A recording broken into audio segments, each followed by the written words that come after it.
Welcome back to DHD Racing Podcast. I'm Daniella and today I'm here with Darine and we are going to discuss the most recent Grand Prix, which was the Monaco Grand Prix.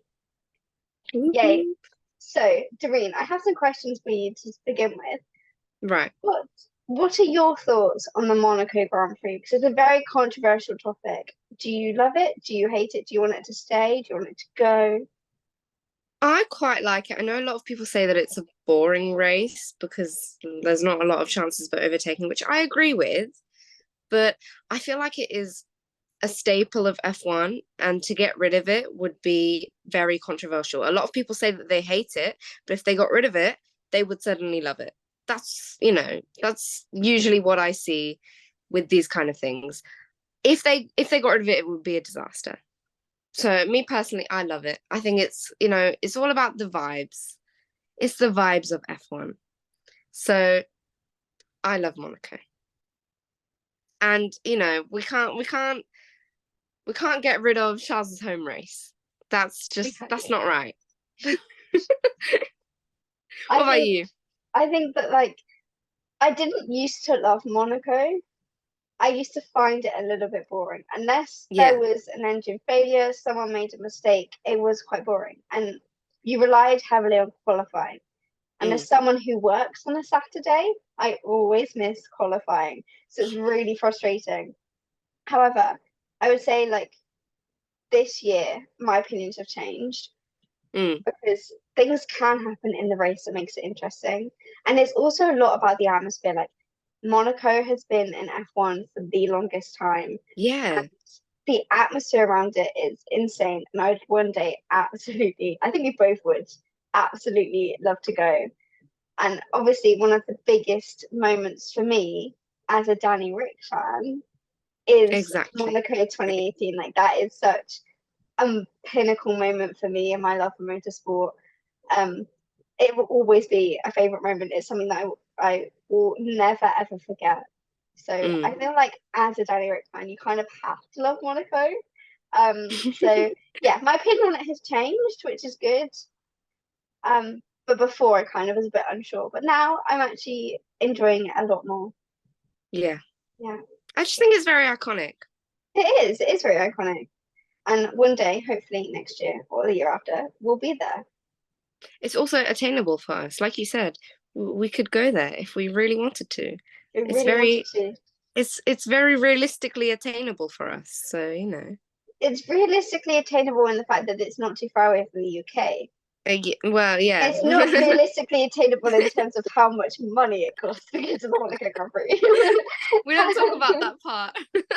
However, I have seen. I was listening to the F1 podcast, Sky Sports F1 podcast, and they were talking about like the Monaco Grand Prix and like going and things. And Ted said that him and Natalie, they both did like two different spectrums. So one of them, I think it was Ted did like the low budget, and then Natalie did like no budget. And I think Yeah, Ted said that he did it in like around £400.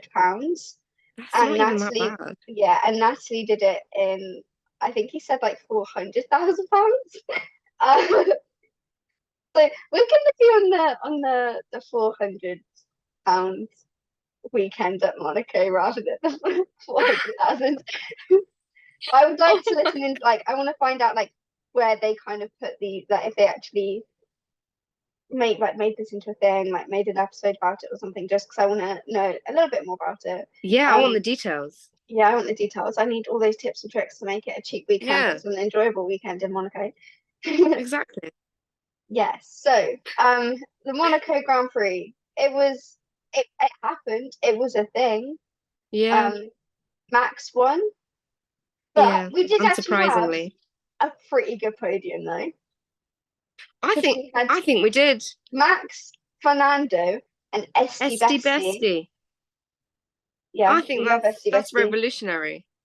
So do I. The qualifying was crazy because I did obviously catch up with qualifying after qualifying happened, Mm. and like it was like Max, Estie Bestie, Fernando, Max. Like Charles was somewhere in the mix as well. He Like was, like the yeah. timings were crazy, and they just like when you thought, okay, no one can beat this time, someone else did. Someone would. It was mental. And I kind of wish that was like it for every F1 weekend because Yeah. it's always just like, oh, Max. But Yeah. this weekend, like for qualifying specifically, like the pole position, it was so much better, and I want that to be like that every weekend. I don't Mm, think it will be. I think it was just because of the type of track the Monaco is, but maybe we might get to see it a little bit more often. maybe one day. Yeah. What did you think? I know you didn't quite watch the race, but did you know I have anything that caught up. happened? You've caught I up, have caught okay. up. The main thing that I was excited about was Spider-Man being there. Spider-Man on my wall. um waving the checkered flag. I thought that was really cool. That was really fun. Monaco's like known for having the celebrities there. Like, who were Yeah. the celebrities that you were kind of interested in seeing? Obviously, Tom Holland. Noah Schnapp really like I was like, because I didn't expect it. Yeah. I think James Marsden was also there. I feel like And it's like they finally got his name right though. Because yeah, the first he was at the Miami Grand Prix and they did not get his name right, and that was quite funny.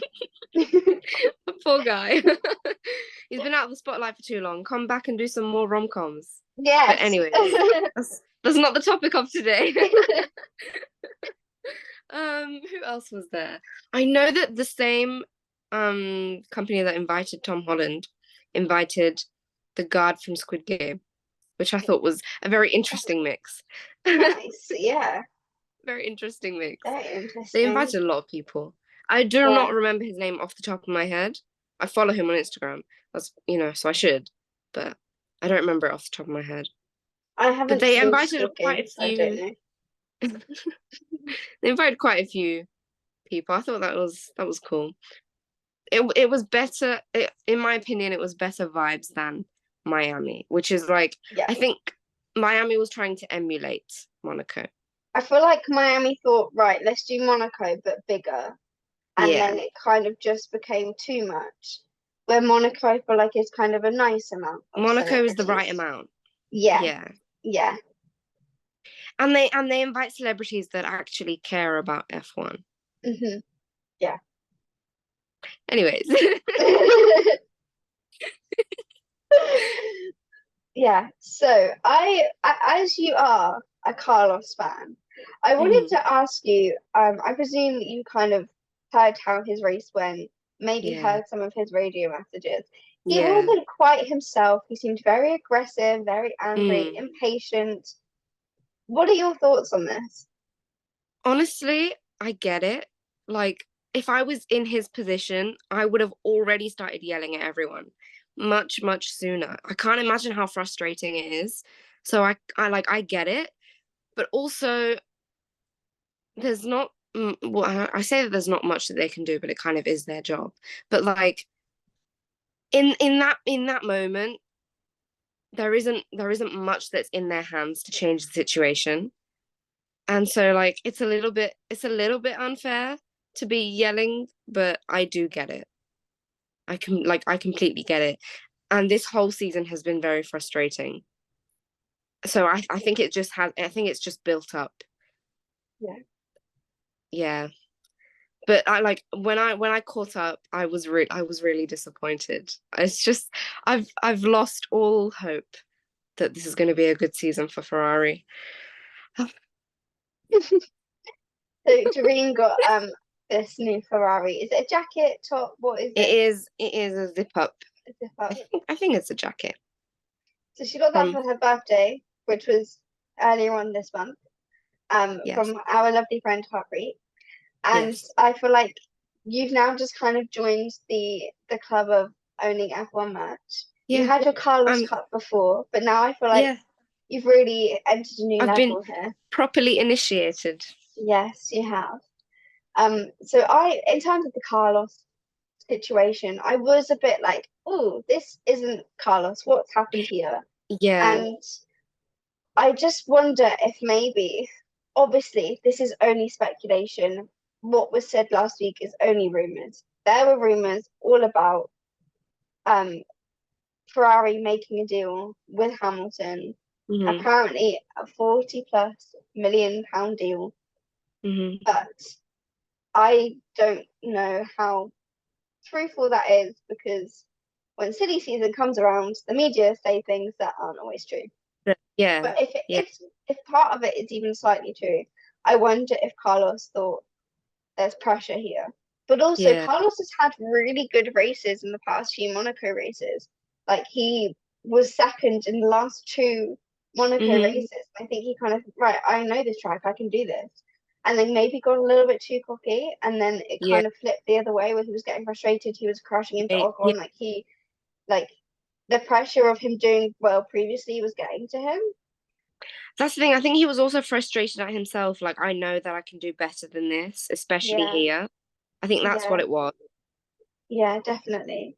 I do wonder, like, going into the Spanish Grand Prix, which is his home race, how that is going to go, if he's going to feel pressure there.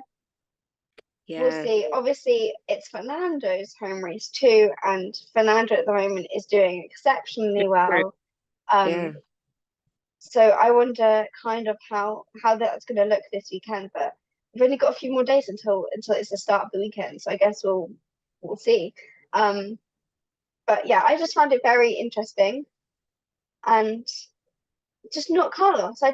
Maybe he just has some stuff going on in his personal life. I don't know, but Carlos, we hope you're okay, and it's okay that you weren't on the podium, because you're still amazing, and we love you.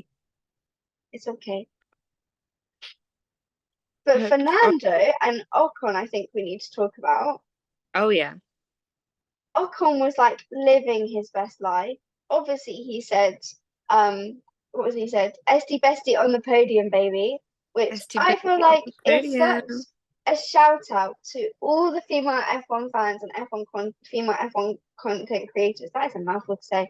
That just felt really heartwarming to me, because it felt like we are finally being listened to, and like being appreciated. Yeah. There's obviously a lot of hate in this world when it comes to women watching Formula One. And it was nice to kind of go, okay, these people are coming up with these creative things. We're going to listen to them. We're going to encourage it, because we like having women in the sport. So thank you, Esteban Ocon, for saying Estie Bestie is on the podium, baby, because that's just so much better for us. We can actually feel more accepted by the community. Definitely.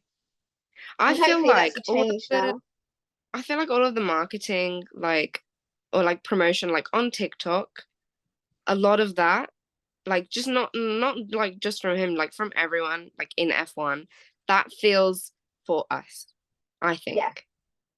Which I really like. It feels like we are being more appreciated now. Absolutely. Yes. So Esteban was having a fantastic weekend. Yes. Starting third, finishing third. Just incredible. I feel so I said this to Brianna the other day. I filmed another podcast, and I was talking to one of the co-hosts about it, and I said, I feel like a proud mum. If that's so much how I felt, that is it. Yeah. It's like your little boy is just gotten his first, well, it's not his first podium, it's his third podium, but like even still, it felt like such a cute moment. I was Definitely. like, oh, this is adorable. Yeah. Well done. And then Fernando was having quite an okay race, apart from when the rain came out and he didn't move straight onto inters. He came in and pitted for mediums, which apparently I thought at first was his call, but then after the race I heard something about it actually being the team's call rather than his. I do wonder if he maybe could have fought Max for the win if he'd gone straight on to inters. We'll never know. He might have had a chance of winning. I don't know if he actually would have won it, or if he would have just had to fight Max for it. I think he would have had a good fighting chance. Yeah, and it would have been nice to have seen a fight for first place, because we haven't seen that for a while. We haven't had that nice. But we still got quite a lot of on-track action because of the rain. We had Lance Stroll. I didn't even know what was going on with Lance Stroll. He was not having the best weekend. He was crashing into anything and everything. I think Brianna and I were saying we think maybe he thought he was in a bumper car. Because everything, I think it took him like 3 times before he actually retired. So I guess in some ways that's quite impressive because usually it's like Yeah, 1 or 2 times and you're out. This time he he managed kept it to, he going for kept it long. going. Um, K-Mag was someone else who had a bit of a mixed bag of a race because he was on the hard tires for ages after the rain came out. I don't know how he managed to do it, but he did, and I'm very, very impressed that he managed to last that long on those hard tires in the wet weather. But again, he obviously then had to DNF. Mm. So, yeah, there was like a lot of problems the rain caused, but it made it more exciting. So I guess That's we need what to we thank the need. rain. Yeah. Yeah. So some people that were quite impressive for me this weekend were Lando, Yuki, I guess Esteban as well. I feel like Yeah. Lando didn't have the best qualifying. He did crash his car, I think it was in Q1, and Mm. then he, or was it in free practice? I can't remember. He crashed his car at some point at the weekend, and then they had to fix it. He came back out, he did qualifying. Then, obviously, on his flying lap, Leclerc unfortunately was impeding him, so he didn't get the lap times in that he wanted. Then Leclerc obviously got a penalty for that. So I think despite all of that happening, Lando did very well this He, weekend. I think he fared very well. Yeah, so did Oscar. I feel like the two of them, I feel like they did quite well and they kept like overtaking each other and yeah, they had their own little battle, which we didn't really see much of, but it's still nice to appreciate. Yeah. So shall we talk about Charles Leclerc and The the Monaco curse? Monaco curse, which apparently also affects his brother. Yeah, it did affect Arthur too. It's I was watching F2 and I messaged you and I saying, "Oh my goodness, not Arthur as well." So yeah, the curse now affects both Leclerc brothers. it's generational, not generational. It runs in the family. Runs in the family, unfortunately. Very disappointing. But it was like there was nothing he could have done. Yeah. Charles was actually like in terms of the race, Charles wasn't having a bad race. It's just he It's couldn't, just yeah, yeah, couldn't at do least any better. he finished the race. Like I feel like we need to Which is a plus. appreciate that. That's a plus. Which is So in previous years, that's not always been the that's case. not been, He yeah, that's not been happening very he often. finished the race, and I think that Monaco is just a difficult race for him because A, he's never been able to finish the race properly or like get a good result. But B, it's his home race and he knows the area so well. Like that's his home race. Like Mm. he's literally from the Like streets those of are the Monaco. streets that he's Like been driving on since yeah, he was so young. yeah. So that's such a big place for him. And unfortunately, I think the pressure gets him just a little bit too much, and then he Yeah. can't keep it together. So I'm hoping that over the next few years, maybe that pressure Mm. as he matures won't be so prominent, and he can do. I think it's improved since the first few years because he's now actually finishing races. But I'm Yeah. hoping that the pressure will kind of be non-existent within a year or two. So then hopefully, Mm. we might one day see Leclerc win his home race. That's what we all want, really. Hopefully. Everyone wants it. We all Yeah, do. Because of I think course. everyone thought like, oh great, now we've got Arthur. We can cheer on Arthur. Like this is going to be good. And then when that happened to Arthur, everyone was a bit like, so not only have we now just got one lot of bad luck, we've now got two lots of bad luck for the Yeah, two we Monegasque just can't drivers. catch a Like break. no. So yeah, that was a bit sad. Very. Yeah. Honestly, I'm too upset right now. I can't do this. Your I'm not even Ferrari heart like, hurts. honestly, like I'm not even like a big Charles fan. Hmm. But it's just, yeah. Yeah, Ugh, what should I we feel do? you. Do you have anything else you wanted to discuss today, Doreen? I think we've covered everything, which is Yeah. surprising. This is that we've really done quick this, for us as well. this early. Yeah. Yeah. We've never done an episode this quick before. Maybe it's because Holly isn't here. Yeah, we miss Holly. Holly, we love you. We miss you. Holly Miss couldn't you. make today, but hopefully she'll be back for next week. I wanted to ask you one final question before we head off. What are your predictions of the Spanish Grand Prix? I'm gonna be delusional and say Carlos win. I should have expected that. Let's be a bit more realistic and say Fernando win. I'm hoping that Fernando, like this is going to be the race Fernando wins. I'm praying on it. Like how amazing would it be though? Fernando winning his home race after his last race win was 2013. So it'd be 10 years later at his home Grand Prix. Like I think that could be amazing. So I think he deserves it. Yeah, I'm putting all my hope into Fernando on getting that win. So I think Carlos it's going on to the be podium. Fernando. That would be nice to have Fernando, Max, Carlos. I would be nice. Actually, no, it would be the bet. You know, it would be even better than that. Fernando, Checo, and Carlos on the podium. Yes. That would be That's bad. it. I don't know what would happen to Max to enable him not to win or be on the podium, but it would be nice to have Fernando, Checo, I and think Carlos. he would literally burst into flames. This is editing Daniella here. Unfortunately, during the episode, my Wi-Fi cut out as we were talking about our predictions for the Spanish Grand Prix. So we were kind of saying that we would hope that Fernando will win, Checo will be second, and Carlos will be third. We don't think that will actually happen. That's just us being a little bit hopeful. I don't know where Max would finish. He's probably going to win the race, but we're going to hope that Fernando will. But we didn't get to end the episode because the Wi-Fi cut out and nothing would then work. So thank you very much for listening to DHD Racing Podcast, and we'll hope you tune in to the next episode.